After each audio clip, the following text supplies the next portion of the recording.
Hello there, and welcome back to another episode of Wookiee's Oldies but Goodies. Today we have a very, very special episode for you guys, as it is not only the season finale of For Oldies, but also joining me today is Mr. Rune. Mr. Wookiee, thank you for having me on your show. It's a pleasure, and I'm looking forward to talking about Gears of War 3 with you today. As you might have guessed, today is going to be a bit of a different episode, as I normally don't have guests on. It is going to be something more along the lines of a discussion video, pretty similar to if you guys have seen the Battlefield or Street Fighter videos that are also on the Tavern gaming channel. Shameless plug, you should go check those out after this video. So, with explanations out of the way, let's begin. This is Oldies but Goodies, Gears of War 3.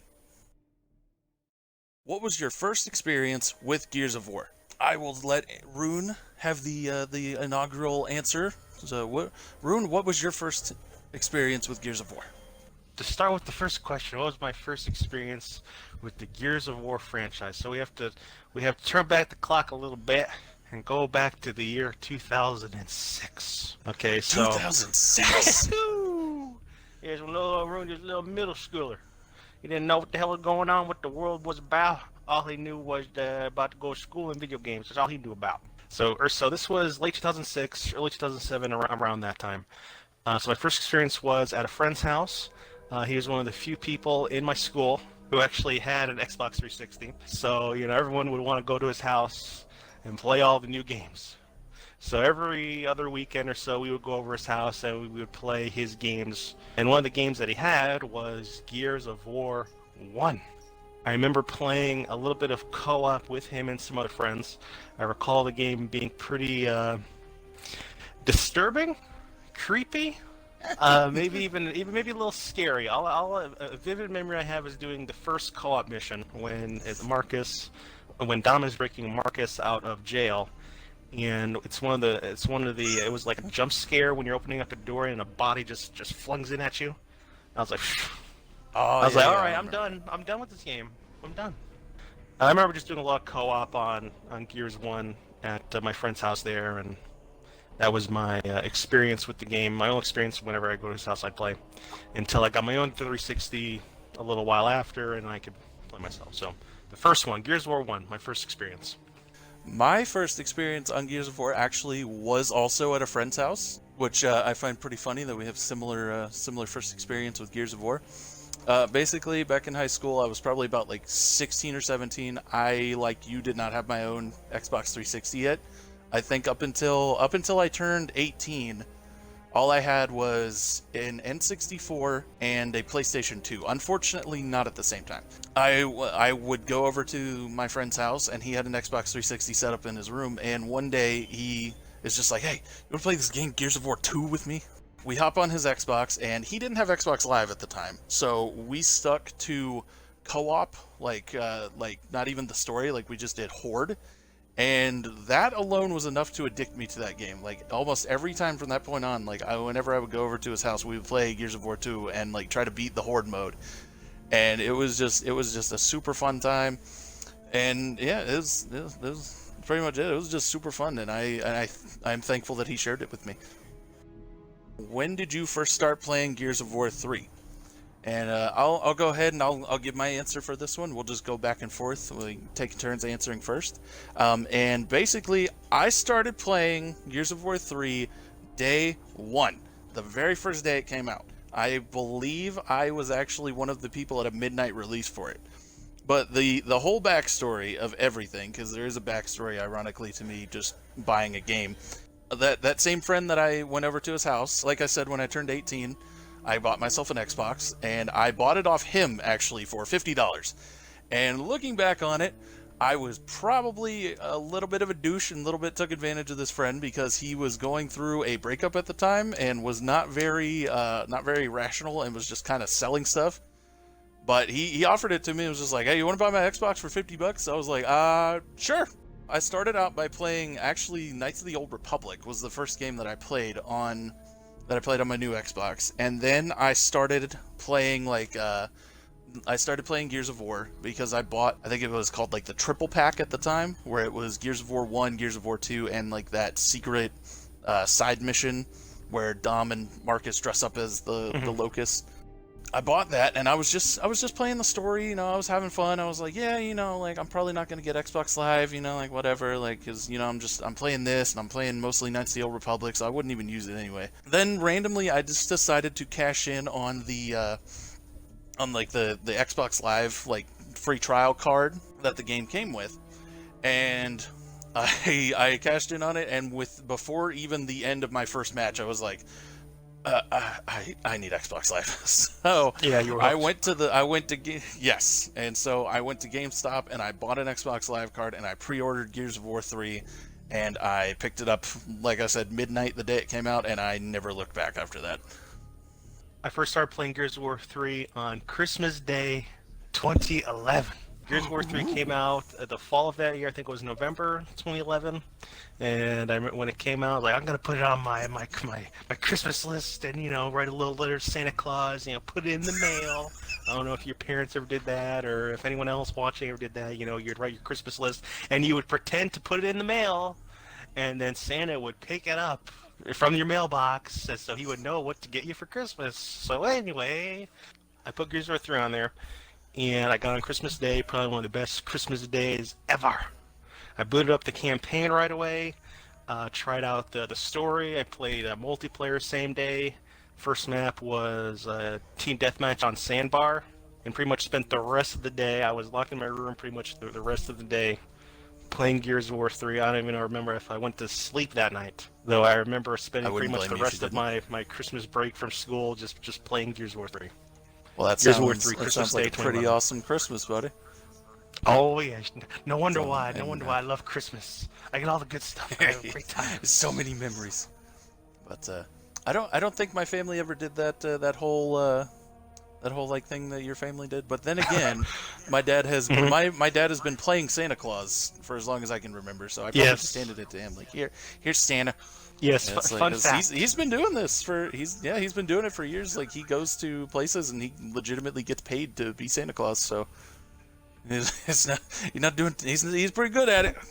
Wookiee, does this mean that one day will you take up the mantle as Santa Claus? Actually, yeah, it probably does. Like, last year I did, like, I think it was like 1 or 2 gigs for him. This year I'm looking to step it up, like, quite a bit more, because not only do I kind of want to carry on the family legacy, so to speak, but also, like, it's a good way to, especially around the holidays, make just a little bit of extra money, because it's like, you know, he doesn't go gangbusters with it, like, but, you know, like, he makes a pretty decent little chunk of change, and that could, especially with somebody like me who has, you know, 4 kids around Christmas time, like, that could definitely help out. Favorite multiplayer characters to play as? My favorite multiplayer characters on Gears of War 3 with concerns to the humans, or the COG, definitely have to be Chairman Prescott and Victor Hoffman. So essentially, the grumpy old men. And Victor Hoffman, or Colonel Hoffman, in terms of a story standpoint, I've always liked his character in the campaign. So in terms of multiplayer, I would like playing as him. I think he's just as bad as old badass. No, doesn't take any shit. So in terms of the humans, I like those two. In terms of the Locust, I liked Queen Mira and the Sniper, which is essentially just the regular Locust drone with goggles. So it's not like he's this fancy, over-the-top character. Fucking goggles! He just has goggles. That's the thing. And I was like, wow, he looks pretty cool with those goggles. I always had in my mind, maybe he's like the Baird of the Locust, you know, because Baird was the sharpshooter. So maybe the Locust Sniper was the sharpshooter. He was kind of the smart ass of the Locust, you know, giving Mira a bunch of shit or something like that. So those are my characters. They kind of that I like to play as the most. Though, as Wookiee can attest to, I normally don't stick to one. I don't normally stick to one character for too long. I do like to rotate out every now and then, if not every game. So it's like if I play as Prescott for a while, then I'll change to Hoffman. Then after Hoffman, I'll change to Marcus. Then I'll change to Barrack, or I'll change to Carmine, something like that. Same with the Locust. I would change different ones every now and then. But if I had to pick favorites, those are my favorites. I was surprised you even had favorites, Mr. Revolving Door. That is Rune's unofficial nickname on Gears of War, the Revolving Door. The Revolving Door. Every time we spawn up, like, oh, Rune, who are you this time? For anybody who is watching this that is from the Tavern community and has played Gears of War with me, this character may not be a surprise. For the COG, my favorite all-time character, like as soon as he came out, I picked him and I didn't pick anybody else. That is Ty Calisto. Ty Calisto, baby. And so for him, honestly, I really can't explain like exactly what it is about him. He was just always one of my favorite Gears characters. I know for sure I loved his look. Just the mohawk, the Samoan attributes, like the tattoos all up and down like his arm and his face. And I think what really did it for me was he was just always such this badass character. Like, you hear like Dom and Marcus talking about like, oh, Ty survives anything. And like his freaking like tank thing from Gears 2 like gets completely blown up and he just like pushes the rubble aside like it's a minor inconvenience. And I'm just like, dang, that character is cool. And he gets like even cooler if you look into him like in the comic books and everything, because he was like living on a jungle by himself and survived for like years on end. And there's I think it was in Gears Judgment, there was some sort of a little collectible that you could collect that talked about how Ty was the main reason for them using the current like chainsaw lancer, because he went to stab a locust like with a retro and he didn't charge up long enough, so it just like bounced off of his skin, and he literally called the gun a piece of shit, threw it on the ground, grabbed a knife and just stabbed the locust in the face. And then for the locust, it was a pretty similar thing, like except I didn't like buy this character with DLC. I just unlocked it.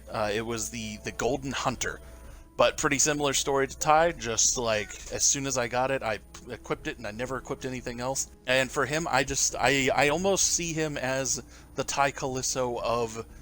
Like kind of similar for you, the way that you see the sniper as like the bear to the locust, I see the hunter as like the Ty Callisto of the locust. He is just this big badass hunter with a golden shoulder pad and a big giant golden rhino horn on his face and glowing red eyes, and he just looks so cool. And it's just no, like General Rom, Scourge, like nobody else can compare to how freaking cool this guy looked. I don't care. He was my number one. And you can also, with his hat, you can also poke people with it too. So in case he ever gets in hand-to-hand combat, you can take off his helmet. Start doing that one.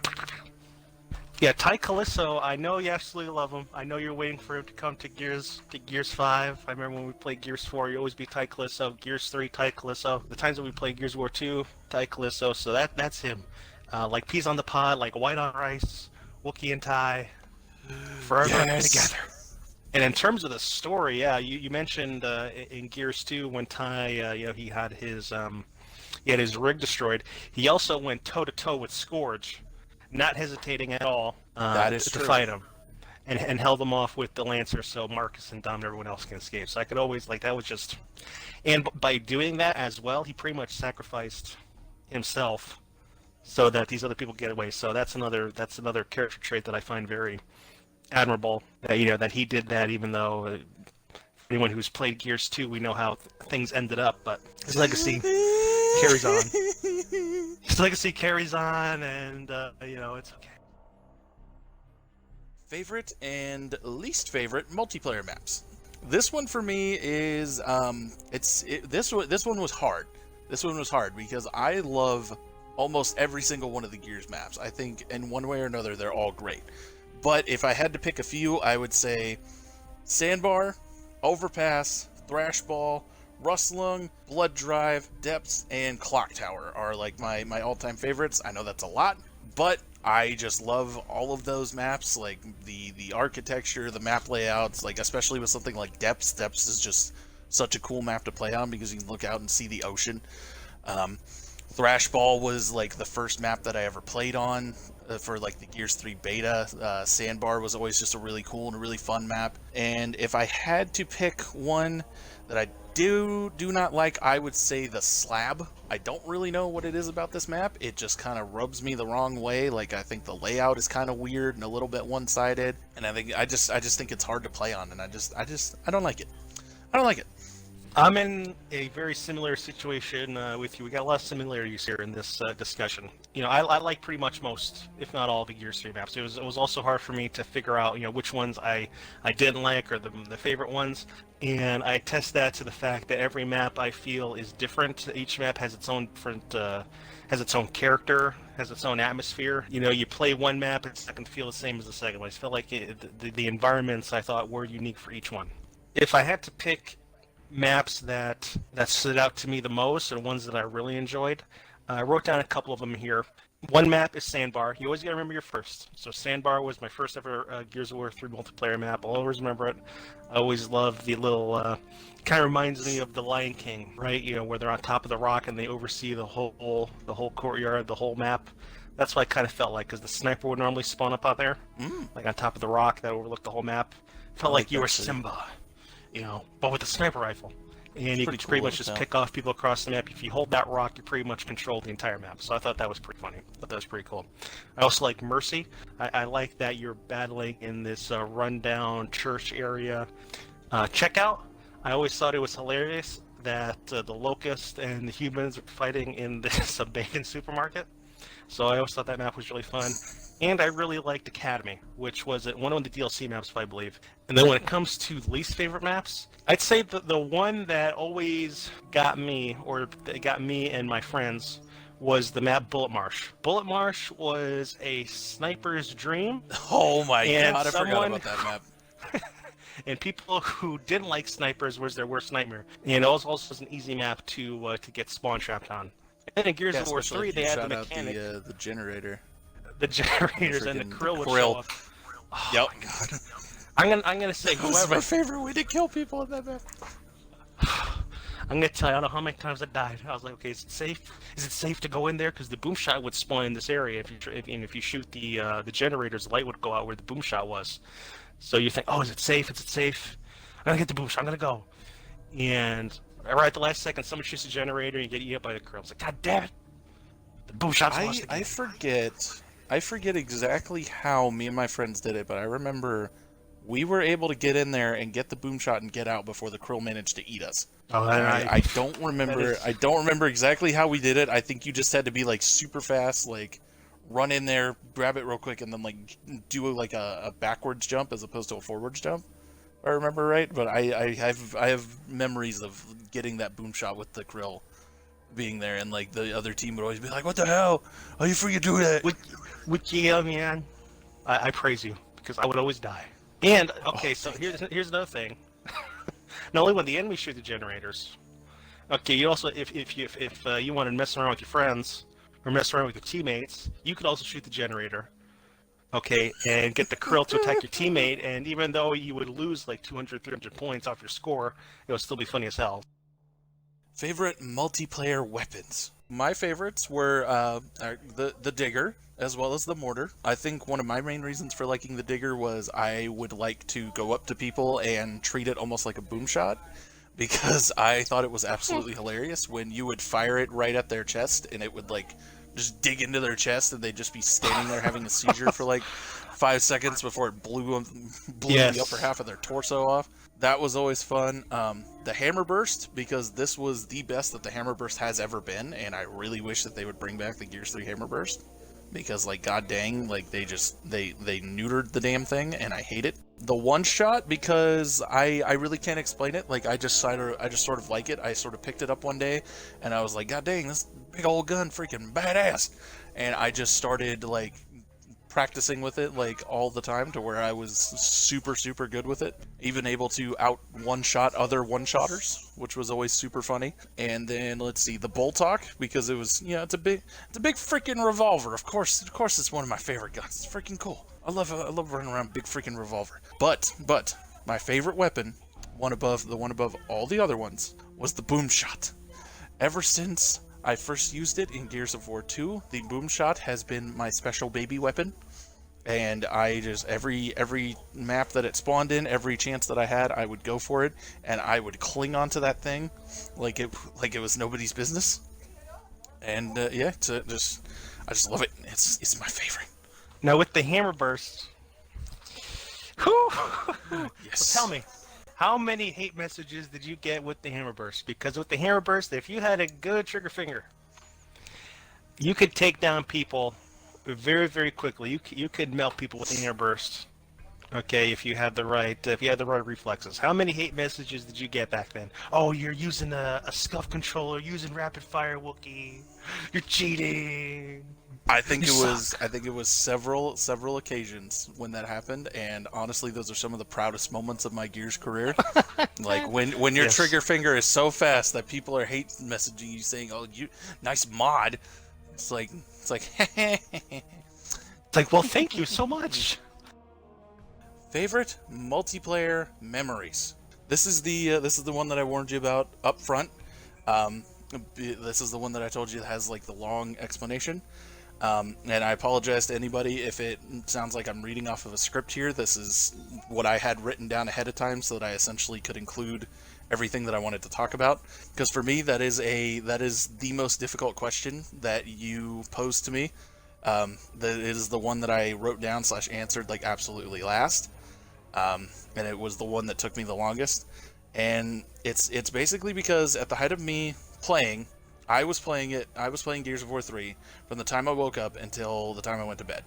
And it was the only game I played pretty much for about a good 3 years straight. I don't recall playing much, if any, other games from the time that Gears 3 came out until practically until I got an Xbox One, or until the day that I left my original clan. So that's hundreds upon hundreds of hours of multiplayer. And it's not just hundreds of hours of just playing a game. It's hundreds of hours of playing a game with friends, both old and new. Hours of trash talk, facing other clans, learning to wall bounce, developing friendships, and even one or two romantic relationships. Talks about life and getting through hard times. Like I'm serious about that one. I had a couple of friends like within the clan who got me through like some pretty tough times. Like we had exchanged cell phone numbers, and so like I would be texting or calling them. And one friend in particular, like while he was at his job, took time to like I could hear him and working and talking to people in the background, and he was like taking time out of his schedule to like talk to me because I was having such a hard time with what was going on. And it's like at one point Gears was my whole life.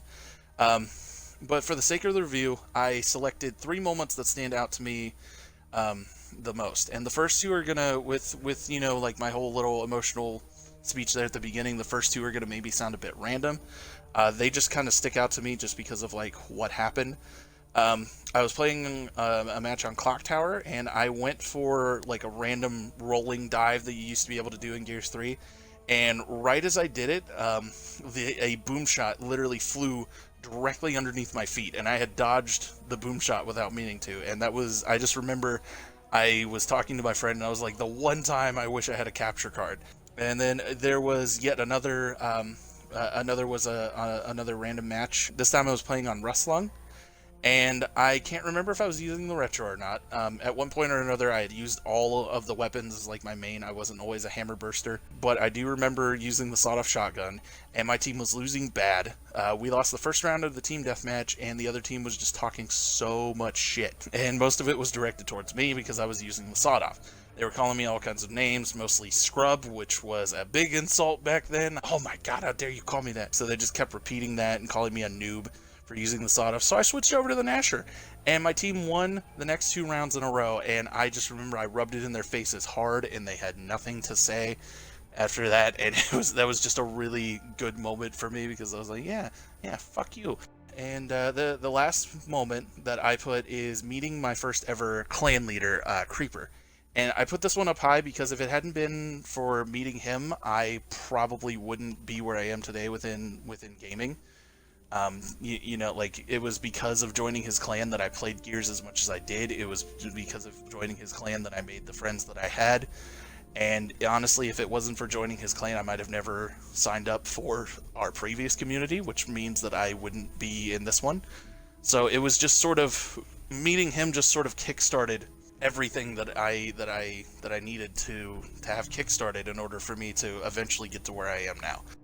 Well, Wookie, first I want to say thank you for being so open. It's not inconvenience at all that if you gave an extended answer or anything. I really appreciate that you're so open with your stories and you talk about these things. There's no issue with that whatsoever. So thank you, Wookie, for telling us your story. There's no issues with that at all whatsoever. You're It was really fun. It was really nice to hear that.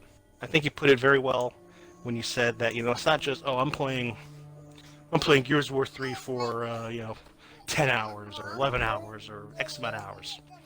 Okay, it's not like you're just playing a game. You are spending that time with other people, with your friends, with acquaintances, things like that. Spending time with each other, talking, sharing stories, winning, losing, developing connections and relationships with people. It's not just you're sitting in front of a TV and pew pew pew. That's it. You're spending time with people. You're developing connections, relationships with people, friendships with people, and that goes a long way. So in Gears 3 for a little while there, I would say a good chunk of my time in Gears of War 3, I was part of a little Mickey Mouse sort of group that we would occasionally participate in scrims, clan battles. Most of the time we got our asses kicked. But, it was a nice little experience that I'm glad to have been a part of. A lot of good memories there. We would mess around on the Gears of War forums, talking to people on there. I remember we would give character suggestions. We would make up our own Locust characters, and we would post them on the Gears of War forums, saying, we want a golden... Cool. We want a golden Cantus. So funny story. We said we wanted a golden Cantus because there's the golden hunter, golden miner. So we want the golden Cantus. And I don't know if the post is still up there, but it's like this is proposed by XYZ and Rune, and make sure we get the credit. So, and then many years later, Gears of War 4. Guess what comes out? A golden Cantus, or the golden Stalker Cantus. Where the Cantus is all armored and he's black and he's got the gold and everything. And I remember I was like, you motherfuckers! What a coincidence! That is a great story. I appreciate your answer as well, sir. I think I'm very glad to see that we're on the same page when it comes to a lot of stuff, which is probably why our friendship and our partnership within Tavern has lasted as long as it has. Yes, for the past 5 years, and yes. Going back to experiences with clans back then, way different sort of experience when it came to clans and gaming communities back then. It was a whole different ball game. A lot of life lessons that came out of those experiences, and have shaped us for the better or the worse. Going forward, there's definitely a lot of things that I've learned from my time Gears 3 with dealing with that kind of stuff. So. The same could be said. For you, definitely. And then one other thing I wanted to kind of talk about real quick is it's another story for me and another kind of moment that I left off that I wasn't originally going to talk about, not because of any sort of extra heavy weight to the story or anything, but just sort of I don't know why I didn't put it on originally, because it is another Gears moment that, you were saying, shaped who I am almost as a person. And shaped almost my identity. I remember, obviously Star Wars is a huge part of my life.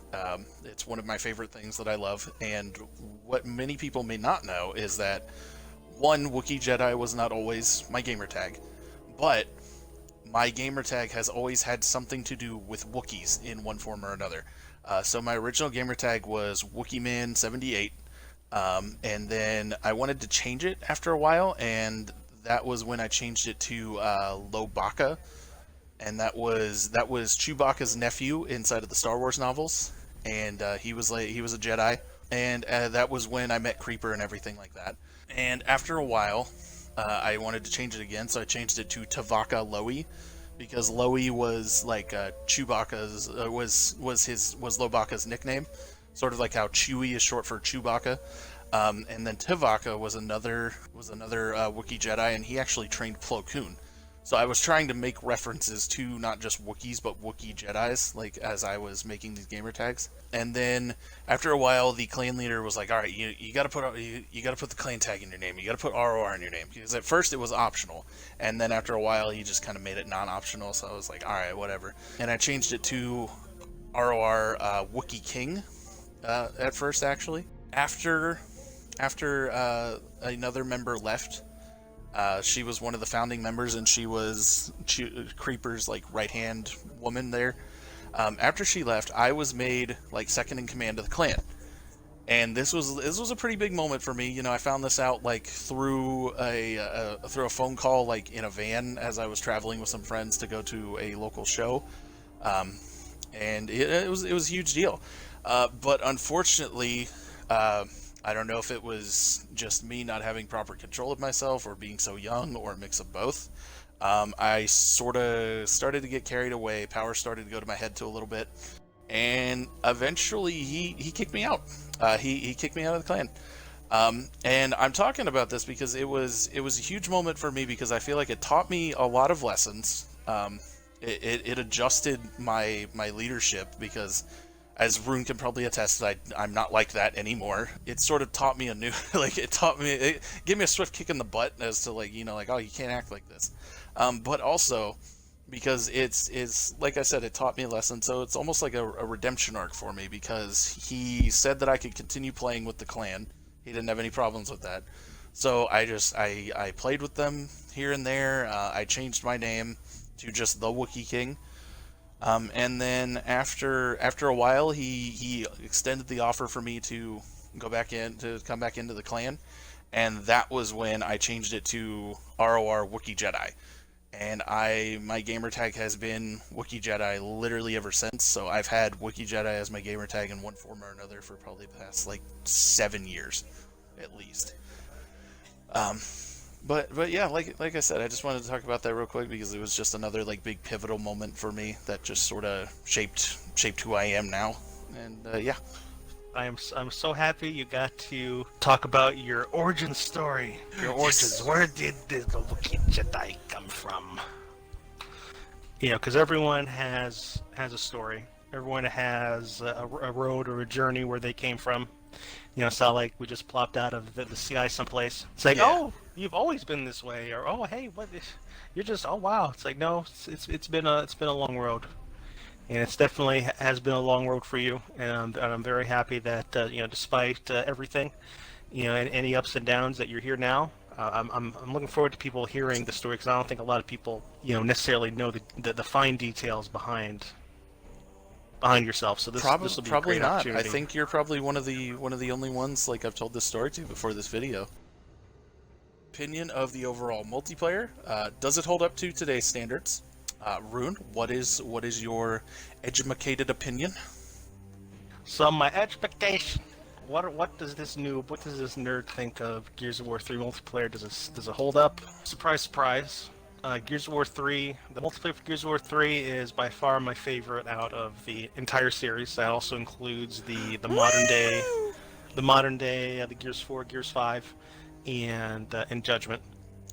So Gears of War 3 is my all-time favorite. So why, Rune? Why do you think it's so great? Well, let me tell you, young lad.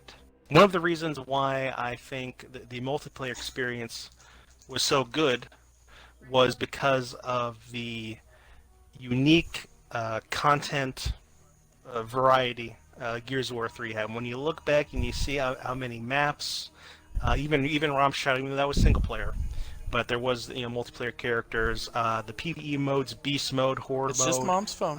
Lots of different game modes, King of the Hill, Warzone Execution, TDM. So it had something for everybody. For old school Gears fans who are more in line with Warzone Execution, some stuff for the newer players, TDM, Beast Mode, things like that. A lot of different characters. Like that was the creme de la creme of Gears of War 3. I think that was the pinnacle, the peak of the Gears of War series. I could really tell that the people behind Gears of War 3 in particular really went all out for this game. In my view, it really was an end of an era. Looking back, I don't think the Gears multiplayer experience has matched what Gears of War 3 has Gears of War 3 offered since then? Well, let me say I am very happy that you gave the intro that you did, because I feel the exact same way. I feel like you hit the nail on the head. I still love the graphics. Like, I feel like people don't really talk about those enough. I think the overall gameplay, like you said, it holds up great. It has a few issues like we experienced when we were recording. There's a little bit of lag issue going on here and there. But all in all, it is absolutely fantastic. And like you said, it is also my favorite multiplayer thus far. Like, it just has not felt the same since Gears 3. Like, Gears 4 tried its best, in my opinion. Gears 5 did not try its best, in my opinion. But it has not felt the same since Gears 3. And I believe that, and I think it's a mark of a truly not just like good Gears game, but a good game in general. That a game that came out like what, almost 10 years ago now, like 7 or 8 years ago. Like, came out at the height of the Xbox 360 era, in this day and age of the Xbox One and the incoming PS5 and Xbox Series X, still has a good couple hundred people playing on it. That may not sound like a lot by today's standards, but for a game that's that old, and whose server like uptake or upkeep or whatever you want to call it is virtually non-existent, it's fantastic. It is absolutely fantastic, and I'm really glad that people still play that game. I'm really glad that there's still a little tight-knit community that is on there that I could hop on and play with if I wanted to. Like, I feel like I could go back to it at any point. And honestly, I think it's better now than it was back then, and that comes from me being in a point of no longer being in a Gears clan. Like, I'm just in an awesome gaming community now, so there's nowhere near as much pressure, if any pressure at all, when I play Gears 3 now. So, back then it's like, freaking spend hours, like, hating on myself, like, oh, I gotta do good, oh my god, I'm having a shit day, I haven't won a match in Gears all day. And then with nowadays, like, especially when I'm playing with you, it's just like, yeah, let's just play around, man. Like, oh yeah, oh, he killed me, oh well, whatever, it's fine, it's cool. So, yeah, I think it is not only holds up to today's standards, but it's better now than it was when it first launched. What was your opinion of the campaign/story mode? The campaign is amazing. I love it. It is a tremendous end to an absolutely fantastic story, especially if you followed it all the way from Gears 1. And it's got its highs, its lows. It's got one of the most emotional moments ever, like, for me personally, not just within like video games, but just like within storytelling itself. And yeah, I love it. I love all the new innovations that they put into it, like, dealing with these like savage locusts. That was like completely new and like unheard of back then. And it was just kind of like, whoa, like what's going on here? Like, what is with these things, And I remember also, I think the Gears 3 was when the Silverback was introduced, and you got to use that at multiple times during the story. It's just a fantastic story. That's really all I can say for it. It is a fantastic end to a fantastic story that was extremely well written and extremely well put together by a very hardworking group of people. Gears of War 3, to me, was a bittersweet conclusion to the original trilogy. Because at the end, if it follows, at the end of Gears 3, oh, spoilers. Spoiler alert. If you come this far in the video, spoiler alert. Okay. So at the end, you finally, after a big, grueling battle, you defeat Queen Mira, finally. At what cost? When you take a look at the overall scope, or not only what happened in Gears 3, but what has happened in the previous two games, okay, how many people, how many characters were you introduced to that eventually, were lost because of the war with the Locust? Okay, Anthony, Benjamin, Ty, Dom, Marcus's father, all these different characters. It showed the cost of war, the human cost of war, and how much it must have messed with Marcus at the end. Because at the end of Marcus is sitting there, and it's just such a very powerful scene. It was a very powerful scene at the end, where finally everyone's cheering. Oh, Marcus, Delta Squad! Oh my God, you guys are great! Oh my God, yeah, you're the war hero. And Marcus just doesn't want any of it. It's like, yeah, it's over, but what? all these people have died. How many civilians? How everything that has happened. And then he's sitting there, and then he comes up. He says, "Oh, it's gonna be better. We have it tomorrow." I was like, "Wow." So it was bittersweet. They won, but they lost a lot in the process. Favorite moment from the campaign. Spoiler alert for everybody. Dom's death, like that level itself is pretty intense. That whole scene, to this day, it still gives me a tear in my eye, and I really can't talk to people while I'm watching it because it's just so emotional and so intense. For those of you who have not seen it or don't know what I'm talking about, basically Delta Squad is trapped on top of the roof of this like gas station type thing, and they're surrounded on all sides. Everybody's running out of ammo. Dom himself runs completely out of ammo, and he's being encroached on by some lambent zombies, and he gets the idea to jump down and essentially take this semi-truck, drive it down a tunnel, turn around, and drive back at full speed and ram into a tanker full of fuel and blow literally everything to hell. And it's just emotional because he, like, the whole time he's driving down, Marcus is trying to talk to him, like, "Dom, what are you doing?" And he's just telling him to jump, and he's also talking to his wife, Maria, which was very emotional. Like, that was what made me first start crying. The first time I watched it, like before he even died. When he died, I just started crying harder. Like, "Oh, never thought it would end like this, Maria, huh, baby?" So it's just kind of a fitting end for him, I guess, because he gets to be with his wife again, who he never quite got over. He drives the truck down. He explodes, and Marcus barely makes it out. He tells him not to do it, and he does it anyway. And like everybody barely makes it to cover. And there's just explosions everywhere. It's one of the best cinematic or cinematography moments like in any video game I've ever seen. And Marcus tries to go and help him out of the truck, and Anya and Sam have to hold him back, because the truck explodes again, and it's just he's gone. There's no way that he could have survived that. But it was just very emotional because it was just a man who just like he for at least in my opinion, he didn't really want to live anymore. He was doing it to help his friends. And, what he really wanted was to be with his wife. And he not only got to be with his wife, but he got to go out in a blaze of glory. And he got to go out saving his friends' lives, which was just incredibly, incredibly emotional and over the top. And as if that wasn't bad enough, Gears and Epic Games themselves decided to essentially ramp up the emotional factor.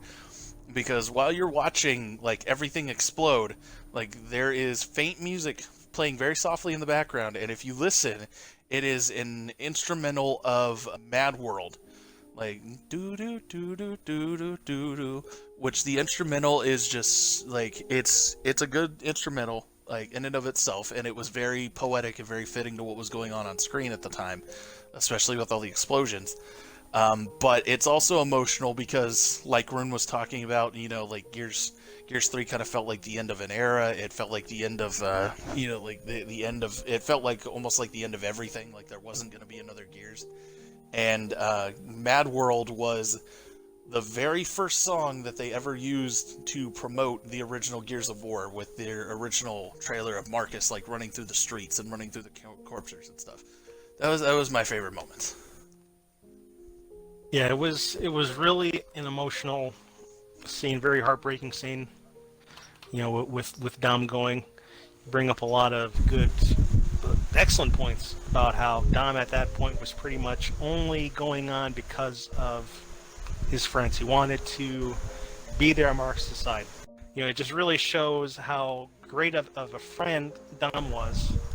And going back to the themes of the story, kind of going back to the previous question, Gears of War, I felt, was also a great story about brotherhood, friendship, camaraderie. These guys stuck together through thick and thin, always had each other's backs. So when Dom went, it was like, wow, it's like this is the person that we've been, almost every mission, if not every mission, up until that point in the Gears game, you always had Dom next to you. Okay, so it's kind of like you're almost, it's like a piece of the game, piece of the story is now gone.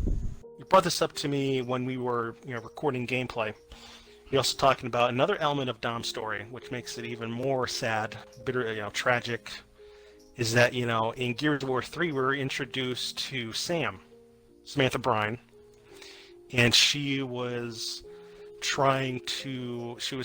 her and Dom had this sort of relationship sort of thing, and Sam was trying to be there for Dom. Like Yeah. she was in love with him, and he just couldn't see past Maria. Do you still play Gears of War 3 today?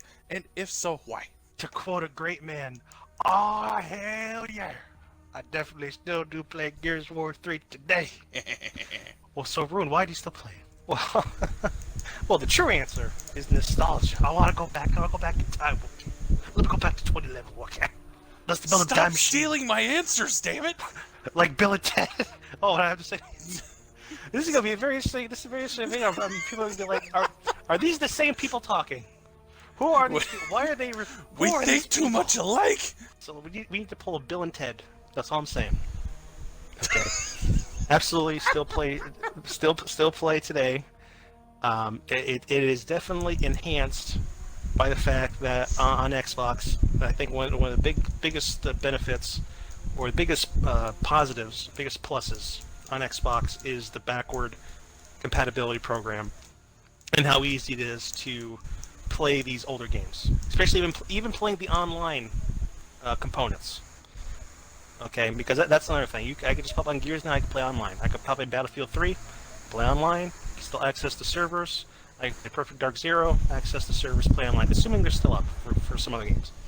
So I can still play online, I can still do game chat and things like that. So absolutely, still go back every now and then to play, do a little bit of Horde, maybe do some online TDM. And you mentioned in a previous question, there's still people you could play with. When we were recording gameplay at 2 o'clock in the morning, we still had a full lobby 5v5 with people talking, with people playing against each other, and it felt like the old days. Yes, we still play. I may have spoiled your question a little bit. My answer may be similar to yours, but I'm curious to see what are your particular reasons. Well, for starters, when we were playing the recorded gameplay footage, it felt a little bit too much like the old days, in my opinion, because freaking 2, 3, 4 o'clock in the morning, we got multiple clans that we're squaring off against with some of the weirdest ass clan tags and names you ever seen in your life. Like, that was one thing that I never fully understood about Gears, was like it seemed to have like a really big like clan community, and they always had the weirdest or stupidest freaking names you could ever freaking come like think of. Like, I guess I'm not really one to speak. I was part of a clan that was named Reapers of Rage, but we at least abbreviated it to just a simple ROR in front of our name, as opposed to these people like what was some of those freaking people from before, like it's Venoms, and it's like you have to have it's in front of your name, and you have to have a Z at the end, and like the N and the O have to be capitalized, and it's like, what is going on? Why are there all these rules? We're like, old. What is this? We don't understand it anymore. What does the numbers mean? What do they mean, Mason? What do they mean? In terms of why I actually still play the game, I play it, one, because I like to play it with friends, especially Mr. Rune here. He is a fellow gearhead, so it's always fun to hop back on there, play it with some people, for whether it be for like a game night, for recording footage. It's just still a great game. And then, like Rune said, nostalgia. Like, that's just plain and simple nostalgia. I love going back to it because I like it better than the modern day Gears. That, and it still holds up after all this time, and you could still sit down, have a good game, and leave satisfied. So that's another reason I think we all what Rune said. We go back to it. Where do we think the Gears series is heading going forward? Oh man, dude. Well, let's see. Do you want to start, or do you want me to start? I don't know. I'm just laughing. I'm sorry. I'm fairly certain it's your turn to go, but I'm just laughing. All right. Because because it's such a terrible state right now, and I feel this may take another hour plus to get through everything. I mean, because of the issues, but we'll see. We'll see. What do you? So you go ahead. What you thinking, Lincoln? All right. So for me, it's not going anywhere good. Like they've tried their best to sort of cater to fans. I'm a fan of like a few of the things that they've done, like the Batista skin stuff is pretty cool, but overall, it's just not going anywhere good. Like the creativity is down, the work ethic, in my opinion, is down. Like a lot of the art style is down. Like, and it doesn't feel like it was made with the same passion as any of the other Gears games. Even comparing like games that the Coalition has done, like Gears of War Ultimate Edition. Like I thought it was great. I thought Gears of War Ultimate Edition was great, and I thought that Gears of the franchise was in good hands with these people, and they've just sort of they just sort of took Gears, and they just sort of slapped a dollar sign on it, just like, oh, you want anything? Give us money, more money, please. Oh, you want this character that should have been in the game from the beginning? More money, please. You want this freaking skin that should have been out 3 years ago? More money, please. And it's just really sad for me because I remember I made this comparison to you the other night when we were playing, and I'm going to make it again. Gears of War, unfortunately, is going the way of Star Wars. Star Wars, they had a good little comeback with, what was it, the Rise of Skywalker or whatever, Force whatever Awakens. the fuck it was. Yeah, Force Awakens. I get all of them mixed up. But like they had a good little comeback with the Force Awakens. I thought it was pretty good. I thought maybe they were onto something here. And then Gears and freaking the Rise of Skywalker, Last Jedi, whichever the one the fuck it was, came out, and it was just like, oh, okay. This wasn't as good. This wasn't as cohesive. This doesn't really make as much sense. And then the final one came out, and they just went full balls to the wall with just throwing anything at the wall and seeing what stuck. And that's kind of the way that I think Gears of War is going. It feels like what is going on currently with Star Wars, and that is people are like, somebody started out having a vision, and then somebody else came along and said, no, this is my vision for Star Wars. This is my vision for Gears of War. And then another person came in and sort of added on top of it, like, well, okay, you can keep all that stuff, but this is my vision of Gears of War. This is my vision of Star Wars. And it's just really sad for me that two franchises that I have loved for so long are just sort of self-imploding on themselves because they don't know what the hell they're doing. They have zero direction. They fail so hard at what they're trying to achieve, and that is to recapture the magic of the originals that they are based on. And it's just, it is a big old giant wet fart. That's what it is. Gears of War is going the way of a wet fart. You heard it here, folks. Freaking save that, put on a plaque somewhere, ladies and gentlemen. That is the quote of the year, 2020. And you put it eloquently. I could not agree more. Mr. Rune. Mr. Rune, is it true? Did you ever learn to wall bounce? No, absolutely not. I tried. I tried so hard in Gears of War 3 to learn. I tried so hard. I tried. For when the backwards compatible stuff first came out for Xbox One, I remember booting up Gears of War 3 and looking at my settings for my controller. And I had max sensitivity. I'm looking back. How the fuck did I play this game? I remember that too, man. Oh my god! I don't know how I did, but I tried. I would watch videos. I'd watch anything. I would try to watch my friends do it. At least, well, I don't know if 3. I've lost at least 3 controllers to Gears of War 3 because of my thumbsticks breaking, wearing down. Trying to, do whatever the fuck I did then. Trying to wall bounce or try to do, whatever the fuck I was doing. I never did perfect it. And, it is what it is. What can I say? Take away my Gears card. Here, take it, throw it in the trash. Revoked. Well, what about you, Wookiee? Please tell me you learned. Someone had to. Oh yeah. I learned to wall bounce. I was good as hell at it too. Yes, I learned to wall bounce. I got very good at it, and I loved doing it. It was fantastic. I would like to ask you, would you recommend Gears of War 3 today to people who are watching? Rude, that's the toughest question that's been on this entire list. Oh man, I don't know how to answer.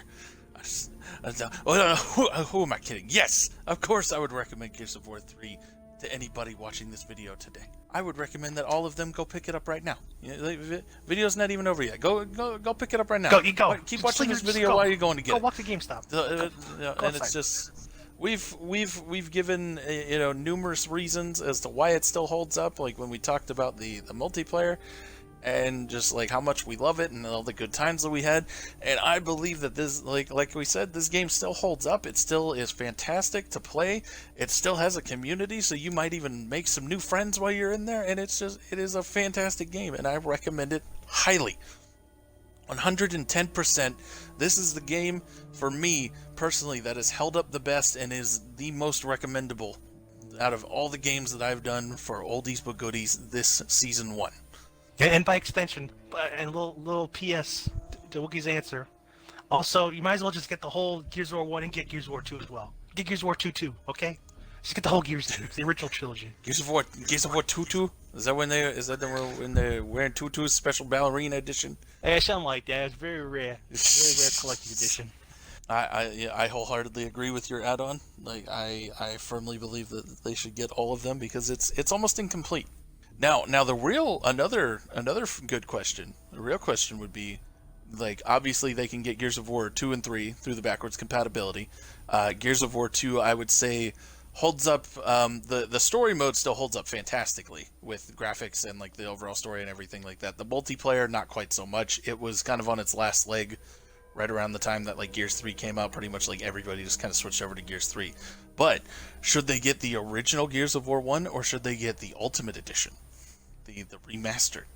Well, hands down, they should get the original. They should experience the original Gears of War originally. You know, the way it was originally developed. And all of its grittiness and its crappy looking duffel bags. Exactly.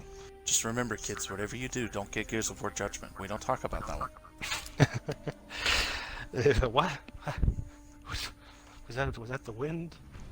Was the blowing? Going off on a tangent for half a second, I remember just how hard Gears of War Judgment failed, and I remember that it failed so hard and people hated it so much that they literally dropped the Gears of War from the title when referring to it. Like, everybody that I knew just called it Judgment. They did not not give it the honor of the Gears of War mantle. It's like, you want to play some Judgment? No, fuck that game. Yeah, hell yeah, fuck that game. Well, that about does it for another episode of Wookiee's Oldies but Goodies. I hope you all thoroughly enjoyed this. I know that I thoroughly enjoyed talking about it and doing the gameplay with it, and I thoroughly enjoyed playing and talking with Mr. Rune. He was a pleasure to have on the show, and I look forward to maybe another meeting with him, maybe next season finale. Do you have anything to add, Mr. Rune? First, well, again, I'd like to say thank you, Wookiee, for asking me to come on for the season finale, talking about Gears of War 3 with you. It was an absolute pleasure. It was a very pleasant trip down memory lane, and I enjoyed the discussion that we had. I hope the folks watching also enjoyed, maybe learned something new about Wookiee, about his history, about what we thought about the game, and maybe this will help you discover your next game for anyone who hasn't played. Hopefully this will help you, inform you about Gears 3, about the franchise, and maybe we'll see you in game sometime. So, thank you again. Congratulations on your first season, and I look forward to. Couldn't have done it without you, literally. Oh, thank you. No, thank you. So we'll see what season 2 has to offer. So I look forward to seeing what you can do next. Thank you. Thank you, everybody, for joining us, and I really hope you enjoyed this Season 1 finale of Wookiee's Oldies but Goodies, and rest assured, I will see you all again in Season 2. I already have a list ready to go, and I will, probably in the next couple of, I'd say maybe 1 to 2 months, we're going to take like a little 1 to 2 month break from Wookiee's Oldies but Goodies, maybe a little bit longer. We'll kind of see how things go. Again, I enjoyed making these videos for you guys. I hope you all enjoyed it, and I will see you all in Season 2. Love, Wookiee.